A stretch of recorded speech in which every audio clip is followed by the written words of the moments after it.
Ever felt the fire in her eyes when she's furious and you have no clue what to say to calm her down? Listen up. In the next few minutes, I'm going to give you the exact words to use when she's upset so you can turn things around instantly. Stick around because missing this could cost you more than just a night on the couch. Here's what we're covering today. How to spot the exact moment she's about to lose it. The word-for-word phrases that you can say to diffuse the tension on the spot, and how to flip her negative emotions into respect and attraction for you without being fake or manipulative. By the end of this video, you'll never be caught off guard again. Let's go. Jessica OS here. Welcome to the channel. Recognize the emotional tripwire. You know that sudden chill you feel in the room, like you said something off, but you're not sure what exactly it was? Or maybe she gets extra quiet, her tone changes, or she starts giving you single-worded answers. Well, these are emotional tripwires. They're not always loud, but trust me, they're critical. The moment you sense even the slightest shift, like a quick eye roll, a tense jawline, or that classic heavy sigh, don't ignore it. Think of it as a smoke alarm. If you address the issue when it first starts beeping, you'll prevent a fire. Pay attention to her nonverbal communication just as much as what she says. Sometimes the earliest cues have no words at all, just a shift in body language. Timing is key. Catch the tension when it's still a spark before it explodes into a full-on argument. When you immediately acknowledge that something's off, you're actually showing her that you're attentive and proactive, two qualities that, trust me, elevate your status in her eyes. On the flip side, ignoring those signs is like letting a small leak in the ship go unnoticed. Eventually, guess what? It's going to sink both of you. A quick statement like, "Hey, I sense something's up. Can we talk?" can actually diffuse more tension than you realize. It shows that you're not running from the problem, you're actually facing it head on, calmly, confidently, and respectfully. Once you spot that emotional tripwire, the key is acknowledgement and not accusation. Instead of saying, "Well, why are you mad?" which can feel confrontational, try, "Hey, I notice you seem upset. Did something happen?" Or, "You seem off. Want to talk about it?" By framing your acknowledgement in a calm, open-ended way, you give her permission to express what's really going on without feeling cornered or judged. Ask open-ended questions that let her share her side of things. It's a collaborative approach, not an interrogation. You see, spotting these signs early and addressing them calmly sends one powerful message. I see you and I respect your feelings. This alone will lower her defenses and invite a healthier discussion because she knows that you're present and engaged in the relationship, not just going through the motions. Now, once you've recognized the emotional tripwire and shown that you're actually listening or actively listening, you pave the way for the rest of the conversation to happen. The exact words to use when she's upset. These words are effective and help to diffuse the situation quickly. I'll share 3 of them. They're actually phrases. So here's the first phrase. I hear you. Now, the moment she's upset, her biggest fear is that you're not going to be listening and you don't care. Saying I hear you immediately counters that fear. It tells her, you have my full attention, I acknowledge your feelings, and I'm not about to dismiss them. Now, how you deliver this is actually key, okay? Your tone has to be calm, steady, and sincere. Avoid sounding rushed or robotic, right? Your body language, I say make eye contact, slightly lean in or nod gently to show empathy. Timing is key.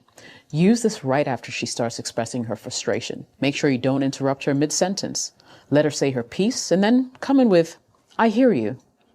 Guys, when you say I hear you, don't tack on a but afterwards, okay?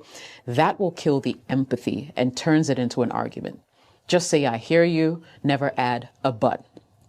Second phrase, help me understand. Now, help me understand actually shifts you from an opponent to an ally.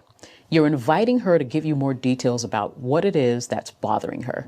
This line will suggest that you want to be on the same team, solving whatever issue it is together.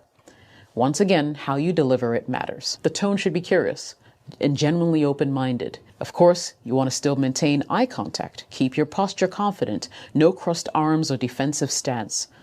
The timing should be right after you acknowledge her feelings with, I hear you. Once she knows you're listening, she'll be more receptive to clarifying her perspective or her side of things. Now, I would say avoid these pitfalls, okay? Don't say things like, "What's your problem?" or "Why are you so upset?" That's accusatory.